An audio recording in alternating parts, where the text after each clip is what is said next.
In this video, we're going to learn how to add and subtract numbers in standard form. So we have two ways of doing that.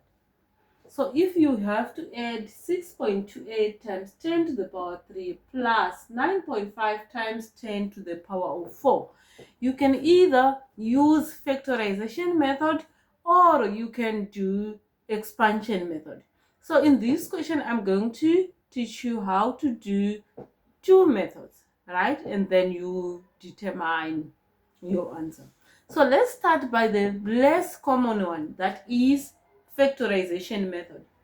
From this sum, so this is the first one, of course, and this is the second one, right? This is the first number, 6.28 times 10 to the power of 3 plus 9.5 times 10 to the power of 4. So now what we're going to do, what is the common number that you can get in here and in the second group without leaving a remainder?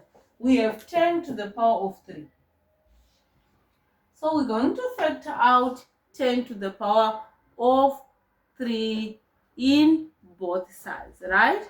So if we have to factor out 10 to the power of 3 in this sum that we have, that is 6.28 times 10 to the power 3 plus 9.5 times 10 to the power 3. So it means this sum is going to read as follows: 28 plus 9.5 times 10 to the power of 1. How did I get that? Remember, when you're dividing, you are minusing. So when you are factoring out 10 to the power of 3, you are just saying 10 to the power of 3, 6.28 times 10 divided by 10 to the power of 3. So these 10 to the power of 3 and 10 to the power of 3 will cancel each other. Why? Because it's exactly the same, or else you can just say 3 minus 3, that's equal to 10 to the power of 0. Remember, any number to the power of 0 gives you 1. So I think we have learned that. And when we come to the second one, where we say 9.5 times 10 to the power of 4 divided by 10 to the power of 3, it means that we're going to minus the power. So 10 to the power of 4 divided by 10 to the power of 3, that's 4 minus 1, that gives us 10 to the power of 1, or else we can just write it as 10. So let's further simplify this part.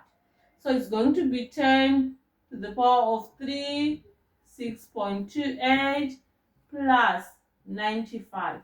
Why 95? Because 10 times 9.5 gives us 95. Or you can just do that. The comma is only, you just need to move once to the right. Why? Because this is a positive, it's not a negative. So if it was minus 1, we were going to move 1 backwards to the left. But since it's a plus, we're going to move from the comma to the right. All right, or just take your calculator and multiply the 2. So now in this one, you can easily simplify what we have. So 6.28 plus 95, how much does that gives you? So it will give you something like, okay, so let's see. So it will be 10 to the power 3 times 101 point, just use my calculator quickly, 1.1 comma 28. All right, so it will give you 101 comma 28. But remember, we need to simplify it further so that we can add our powers here, as you are required to put it in a standard format. Let's see how many zeros do we have. So we're going to move, just use another cookie. Okay, so it means 1, 2. All right, so it means that it's going to read as follows: 10 to the power of 3 times 1.0128 times 10 to the power 1, 2 to the power of 2, right? Because remember, the goal is to still put our answer in a standard format, right? So we need to simplify it further as well. How do we do that? Let's group the like terms together. So it's going to be 10 to the power of 3 times 10 to the power of 2 times 1 comma 0. Yeah, that's right. So that's 1 comma 0, 1, 2, 8. Then when you are multiplying the exponent, you need to add the numerator, the powers. So now we're going to say 10 to the power of 3 plus 2. That's how you're going to simplify 10 to the power of 3 times 10 to the power of 2. Otherwise, if you expand it again, you need to come back again and find the powers on that figure. So this one, and then you times that by 1.0128. Then that will be, the answer will be 10 to the power of 5 times 1.0128.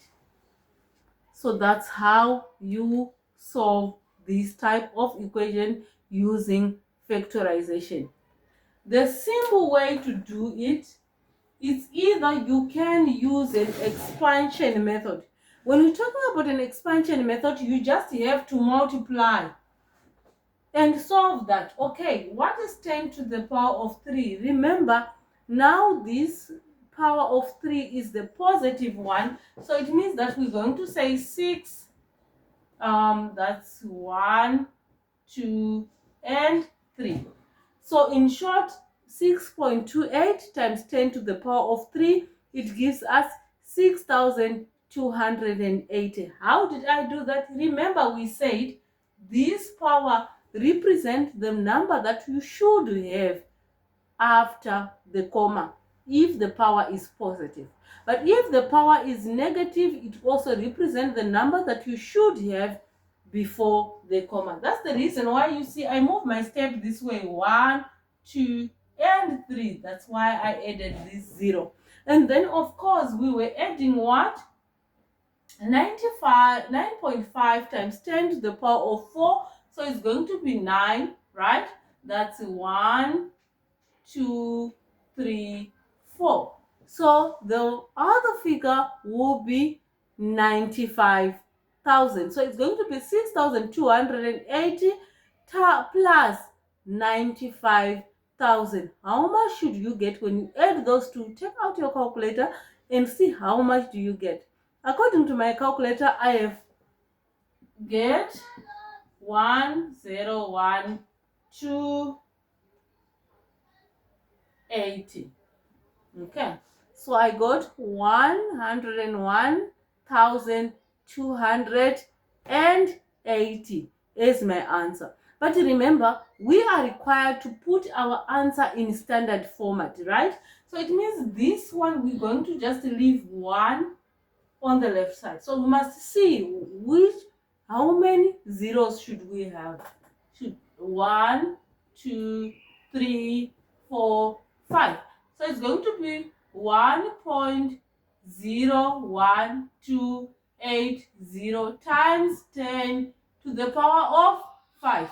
Remember, we said our movement represents the number of 0 that we can multiply our 10 with.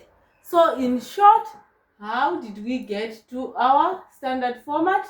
It's 10 times what? That gives us to this number. So it should be 10 to the power of 5. All right, so let's see if you can also do the following. Or else let's just do one more question together, and then we're going to use the factorization format to just remind you. Why? Because the expansion format is something that is easy. You can easily take your calculator and say 6.28 times 10 to the power of 3, or else times 10 times 10 times 10.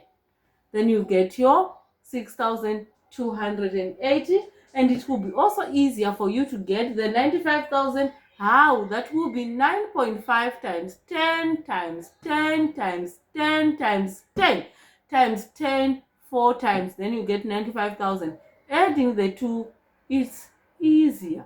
Okay, so let's just take another question quickly and see if we can. So let's say 3.4 times 10 to the power of 3 plus, we also have 6.2 times 10 to the power of 3. 6.2 times 10 to the power of 3. As I said, I'm going to use factorization, right? So it will be equal to 10 to the power of 3. So we're going to factor out 10 to the power of 3. That gives us 3.4, because 10 to the power of 3 divided by 10 to the power of 3, that gives us 1, times 3.4, that's 3.4, plus 10 to the power of 3 divided by 10 to the power of 3, that also gives us 6.2. So now it will give us 10 to the power of 3 times, that's 6, 3 plus, that's 9.6. So in short, our answer is simpler. That is 9.6 times 10 to the power of 3. In this scenario, there is no need for us to do a second step to find out another tens that we have. Why? Because we do not have that. We only have units and we only have our 10 here. So in short, this is the end of the addition session. With the subtraction session, you also use the same scenario. Either you expand or else you can just use the factorization formula, whichever works for you. All right, just as a recap, if we say 10 to the power of 4 divided by 10 to the power of 3. Please note, when you are dividing exponents, you just have to minus the powers. So it's going to be 10 to the power of 4 minus 3. That should give you 10 to the power of 1 for future reference. Good luck.